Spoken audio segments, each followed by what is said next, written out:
¿Qué tal? ¿Cómo les va? Hoy vamos a hablar, tenemos el gusto de tener aquí a Leandro Busato, diputado provincial del justicialismo. Era un recién nacido cuando en la Argentina se votaba por primera vez después de la larga noche de la dictadura.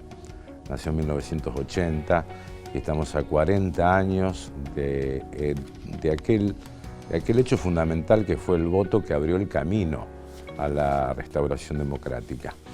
Pero vamos a preguntarnos qué ha pasado en estos 40 años y con un dato muy particular, porque Leandro en el año 2011 encabezó, digamos, lo que hoy en día le vamos a preguntar si es una frustración o no, pero un recambio generacional en la política, porque encabezó una lista de jóvenes diputados en la provincia de Santa Fe, digamos, como un desafío a cambiar determinadas cuestiones. Y hoy tenemos una juventud seducida por alguien que prácticamente está al filo de cuestionar hasta el propio sistema, ¿no? ¿Qué es lo que ha pasado con la juventud, fundamentalmente, de nuestro país?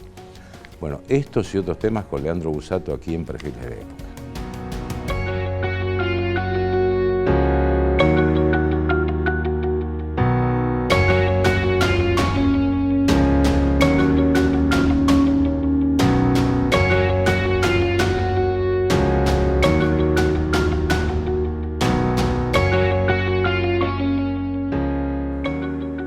¿Qué tal, Leandro? ¿Cómo te va? Hola, Guille. ¿Cómo andas? Un gusto grande. Gracias por invitarme. No, recién nacido.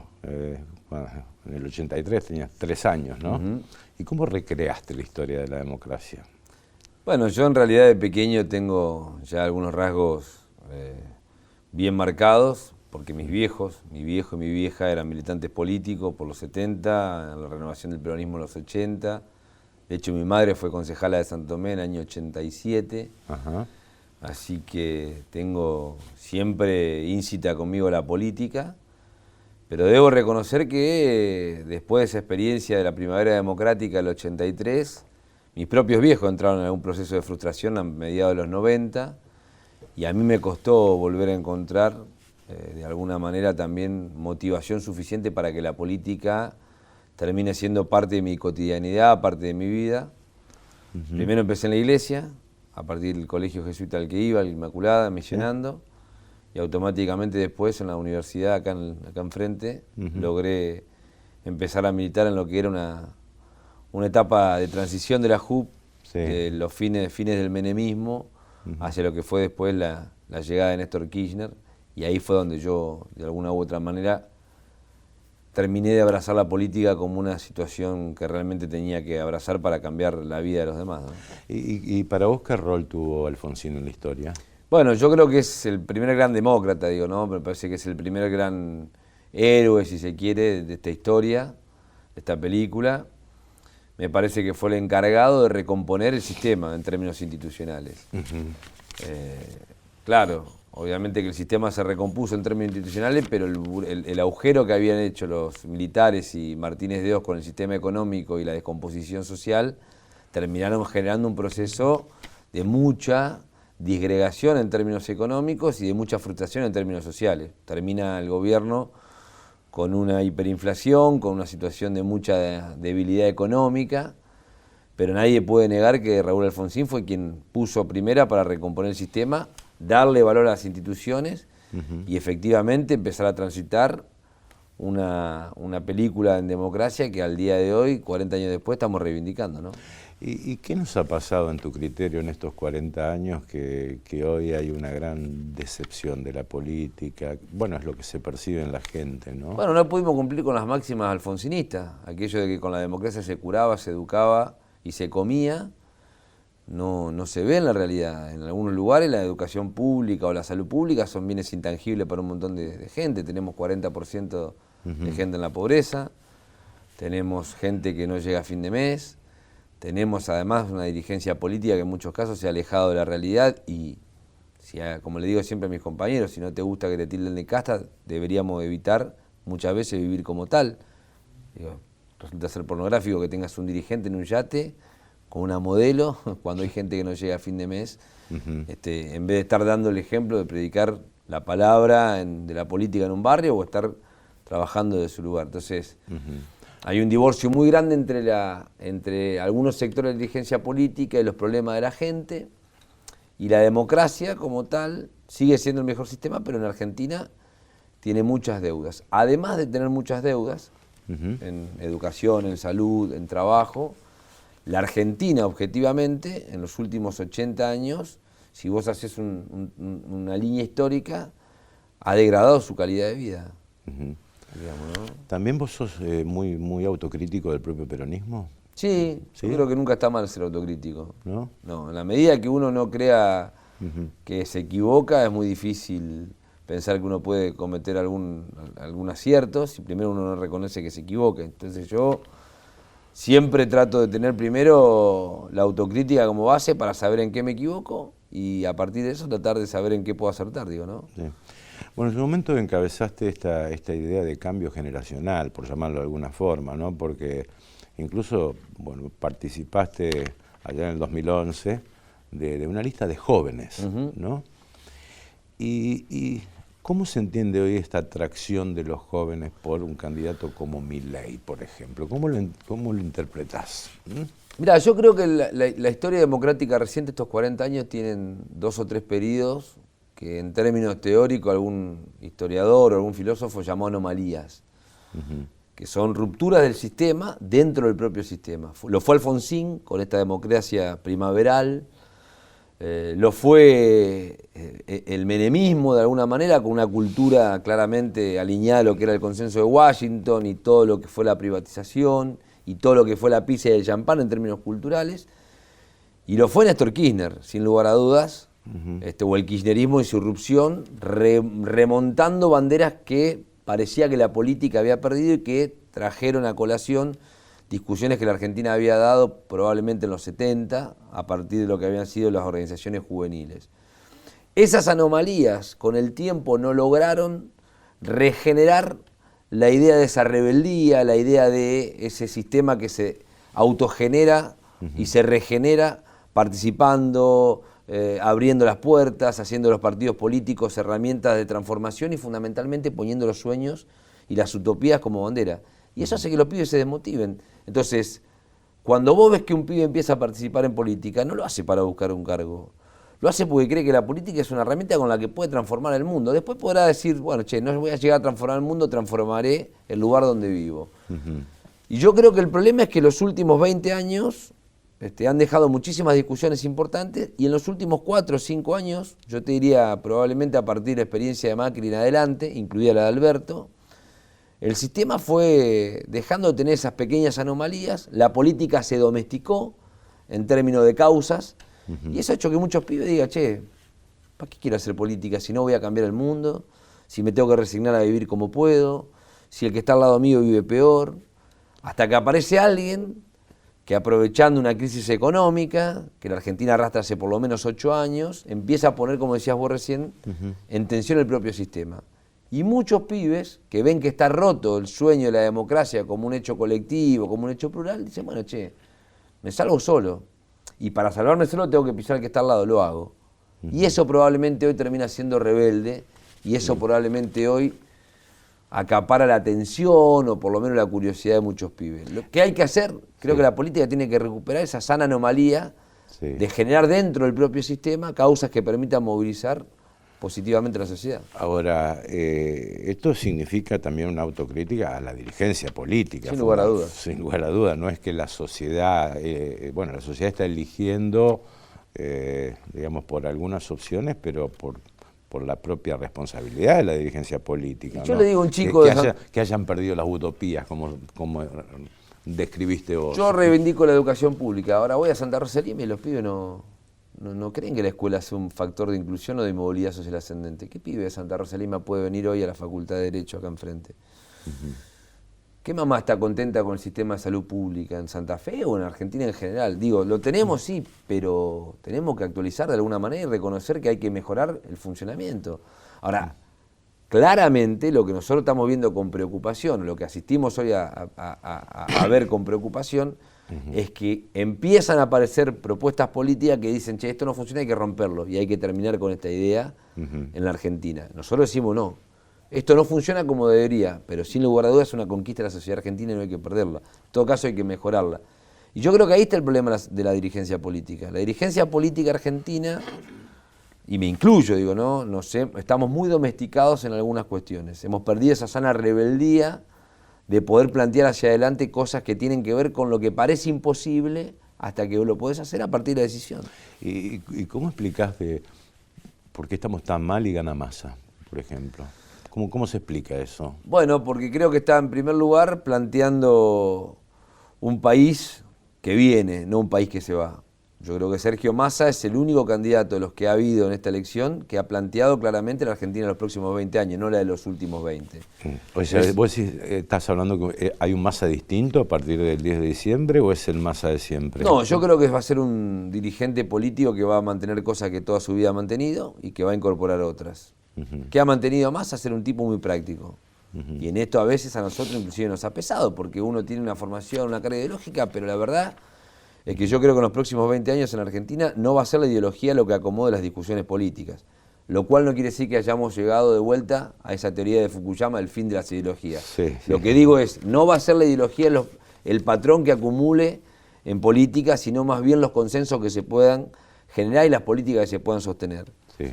Yo creo que en eso Sergio Massa es una persona de las que mejor preparado está en Argentina. Segundo, está hablando de lo que viene.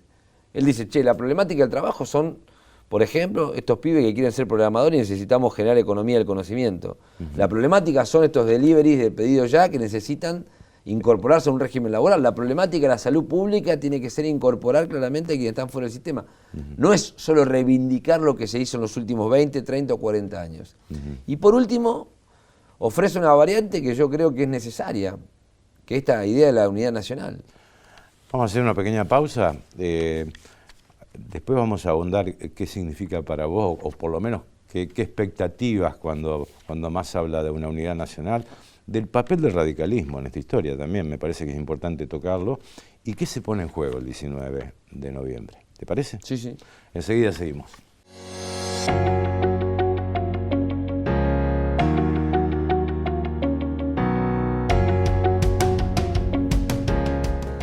Bien, seguimos con Leandro Busato, diputado provincial del justicialismo, reconocido dirigente a pesar de su juventud.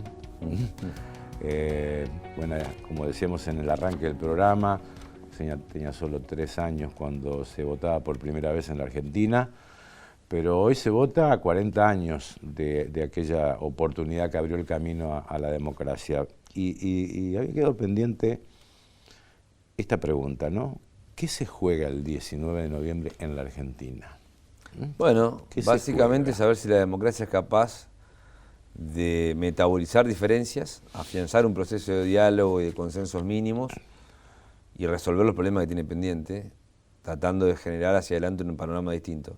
Si eso fracasa, lo que viene, claramente, por lo menos para mí, es un sistema de un enorme retroceso económico y social y fundamentalmente en términos culturales e institucionales, yo diría una experiencia fascista. Lo de Milei no es una experiencia democrática, es una experiencia fascista, con todas las letras. Lo que ocurre es que la democracia, la política no la ha cuidado, la ha descuidado tanto, que inclusive ha descuidado las reglas mínimas de juego. Entonces cualquiera dice cualquier cosa. Hoy, el otro día venía escuchándolo a Pugliese, un reportaje que le hacían a Pugliese, el entonces presidente de la Cámara en el gobierno de Alfonsín, donde le decía a unos colegas tuyos, no es democracia, no es libertad lo que está en juego, es la idea de construir una cosa diferente, que tiene que ver con la falta de apegos mínimos a ciertas normas. Yo creo que está en juego eso. Sí. No es que no haya problemas, no es que decidimos está todo bien, no, reconocemos los problemas, lo que planteamos es resolverlos de otra manera, en democracia y haciendo algo que a la Argentina le cuesta mucho, a la dirigencia política y a la sociedad en general, dialogar con el que piensa diferente y ponerlo en valor. Sí. Ahora todo parece indicar que hay un giro de Massa hacia el centro o hacia la moderación, como vos quieras llamarlo, ¿no? incluso con este planteo de unidad nacional, ¿vos creés que puede superarse esa grieta que existe, bueno, con un gobierno más inclusivo? Mirá, yo creo que en esta etapa, yo creo que en los últimos 20 años la Argentina dio discusiones no zanjadas, y más que grieta me parece que lo que había o lo que hay son discusiones que todavía no tienen el suficiente, no se han podido resolver. Y me parece que hoy, 20 años después de aquel proceso que empezó con Néstor, nosotros creemos que no es momento de seguir poniendo el foco en esas diferencias o en esas discusiones, sino más bien avanzar en las coincidencias. Yo creo que Massa es una persona, insisto, cuyas características y cuyos méritos lo ponen en ese lugar. Una persona de consenso, una persona de articulación, una persona de negociación con otras fuerzas políticas. Así que tengo expectativa de poder recoger eso. Ahora, no es tarea solo de Massa. Sí. También es tarea de los que hacemos política y la sociedad en general de empezar a aceptar que el que está al lado mío piensa como yo en 5 y piensa diferente en 5. Bueno, me quedo con las 5 con la que piensa igual y lo respeto en la que piensa diferente. No puedo pensar no puedo pretender que piense como yo en las 10. Sí. Y en ese esquema, vos públicamente la has reivindicado. ¿Qué rol tiene Cristina en esta historia? ¿Qué crees yo creo que Cristina sigue siendo la dirigente que mayor comprensión de la realidad tiene. Y me parece que su posicionamiento político ha sido claro y contundente. Fue la primera dirigente que habló de una elección de 3 tercios. Sí. Fue la primera dirigente que habló hace 3 años de los desencantos de la democracia. Fue la primera dirigente que habló en nombre del peronismo de un tema que al peronismo le cuesta mucho, postdemocracia, que es el tema de la seguridad.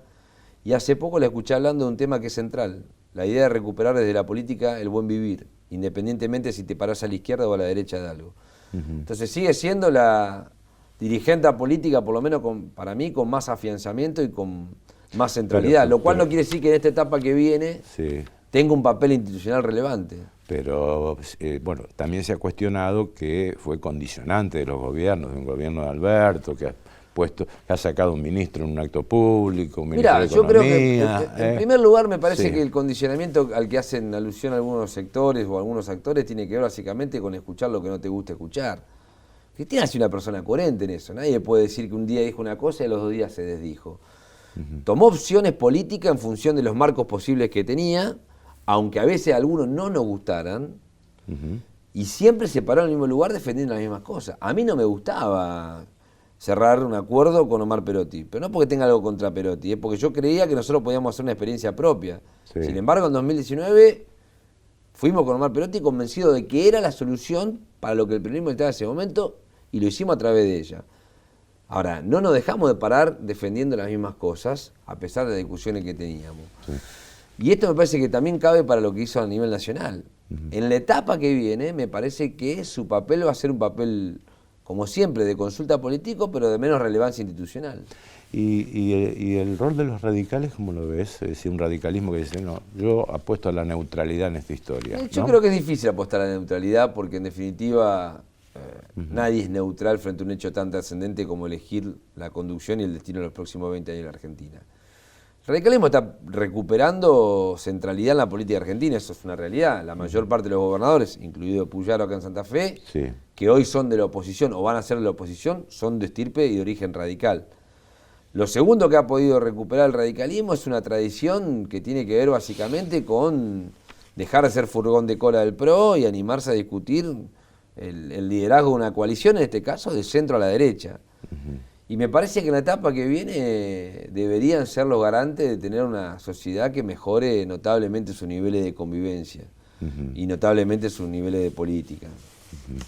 Cuando digo garante me refiero no solamente con actitudes institucionales, sino también con actitudes políticas. De todos modos, yo creo que los dirigentes políticos decimos una cosa y la sociedad siempre va para otro lado. ¿Por qué ese divorcio? Es decir, no se ve esa realidad, digamos. Es decir, no está en la calle, no está en la discusión de la política. Lo que ocurre en la calle. Los partidos políticos ya quedaron aniquilados. Partidos políticos vaciados. Sí, aniquilados. Discusiones políticas cuyo territorio termina siendo lo mediático o lo virtual. Dirigentes políticos exacerbados en su individualidad producto de los sistemas electorales que tenemos.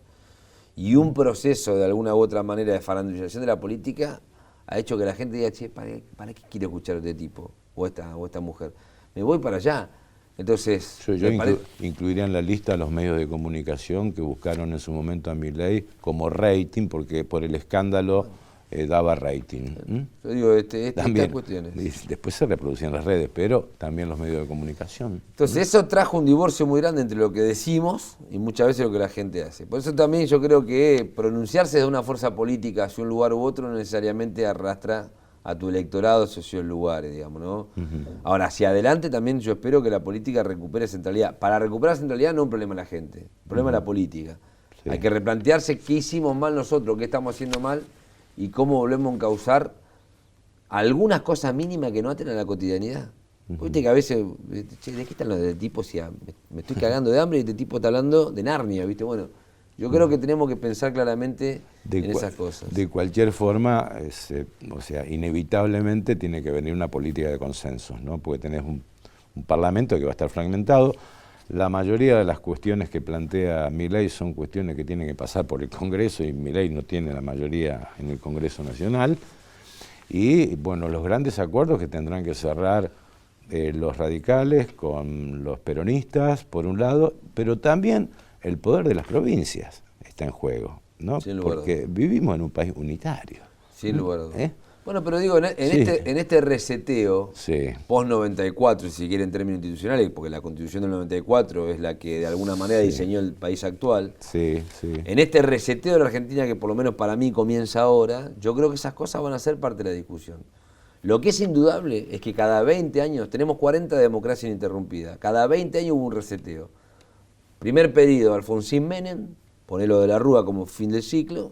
Segundo periodo, Néstor Kirchner, Cristina Macri.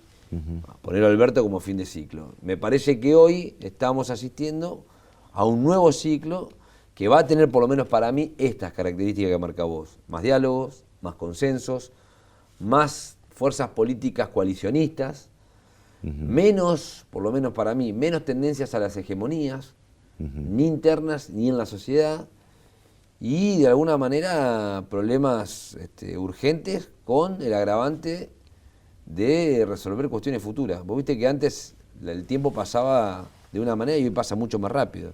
Hoy tenemos que convivir con el trabajo y la inteligencia artificial. Hoy tu hijo se va a trabajar a España y vuelve, va, viene, no hace como tu papá o como mi abuelo, cuya historia estaba 30 años en la misma fábrica.